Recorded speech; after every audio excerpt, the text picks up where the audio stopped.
Good morning. আমি advance computer সলিউশনের পক্ষ থেকে পূজা চলে এসেছি নতুন আরেকটি ভিডিও নিয়ে। যেরকম ভিডিওটাতে আপনারা দেখতেই পাচ্ছেন একটা প্রোডাক্ট অ্যাসেম্বল করা হচ্ছে।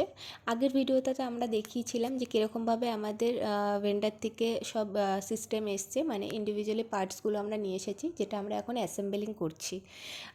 এই অ্যাসেম্বলিংয়ে আমরা দেখাবো কীভাবে মাদারবোর্ড লাগাচ্ছি, কীভাবে কী কী জিনিস দিচ্ছি, বেসিক্যালি কী কী প্রোডাক্ট দিচ্ছি। কারণ অনেকেই ভাবে যে এত কমের মধ্যে দিচ্ছে নিশ্চয়ই কোনো প্রবলেম থাকবে সিস্টেমে। ওর জন্যই বেসিক্যালি আমাদের এই ভিডিওটা বানানো, যে আমরা কোনো রকম ডুপ্লিকেট জিনিস বা ডুপ্লিকেট কাজকর্ম আমরা করি না। যতটুকু কাজ করি, যতটুকু আমাদের সামর্থ্যের মধ্যে পড়ে, আমরা কাস্টমারকে বেস্ট ফেসিলিটি দেওয়ার চেষ্টা করি বেস্ট প্রাইসের মধ্যে। আমরা কখনও কোনো ঠকবাজি কাজ করিনি, আগেও করব না। যেরকম দেখতে পাচ্ছেন মাদারবোর্ড লাগানো হচ্ছে, এরপরে আপনার র্যাম যাবে, এসএসডি যাবে, এগুলো দিয়েই তো একটা সিস্টেম রেডি হয়। আমরা চেষ্টা করব প্রত্যেকটা ছোট ছোট ভিডিওর মাধ্যমে আপনাদের সাথে জুড়ে থাকার, এরকম পার ডে 2-1টা ভিডিও দেওয়ার, বা আমরা কী কাজকর্ম করছি সেগুলো দিয়ে আপনাদের সাথে জুড়ে থাকার।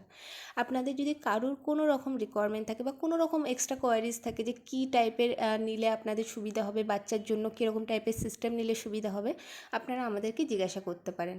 দেখতেই পাচ্ছেন মোটামুটি অলমোস্ট কমপ্লিট হয়েই গেছে সিস্টেমটা। এরপরে জাস্ট ক্যাবিনেটটা দেখতেই পাচ্ছেন সুন্দরভাবে অ্যাসেম্বল হয়ে গেছে। আপনাদের যদি এরকম কারোর কোনো রিকোয়ারমেন্ট থাকে আমাদের সাথে প্লিজ একবার কন্ট্যাক্ট করুন, আমাদের সাথে যোগাযোগ করুন, স্ক্রিনে দেওয়া নাম্বারে আমাদের সাথে যোগাযোগ করুন। ধন্যবাদ।